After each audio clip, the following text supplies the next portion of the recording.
आजची गोष्ट आहे अहंकाराने पराभव. गंधर्व कुळातील गुत्तिलकुमार नावाचा एक गंधर्व वीणा वादनात सिद्धहस्त होता.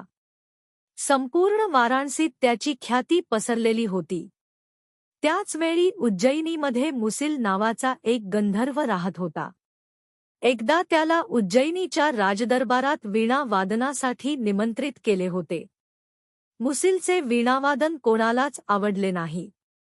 त्यानंतर मुसिलने गुत्तिलकडे शिकण्याचा निश्चय केला. मुसिल वाराणसीत गुत्तिलकडे शिष्यत्व पत्करले. शिक्षण पूर्ण झाल्यावर त्याने गुत्तिलकडे राजदरबारात काम करण्याची इच्छा प्रकट केली.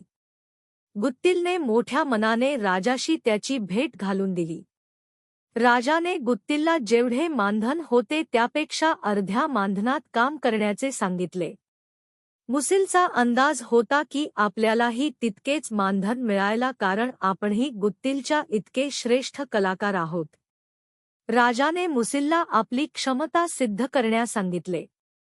त्या स्पर्धेत गुत्तिलने एक कठीण ताण छेडली जी त्याने मुसिलला शिकविली नव्हती. शेवटी अशा प्रकारची ताण छेडता आल्याने मुसिलला आपला पराभव मान्य करावा लागला. मराठी बोधकथा तात्पर्य: गुरुलाच अहंकाराने आव्हान देणे कधीच योग्य ठरत नाही.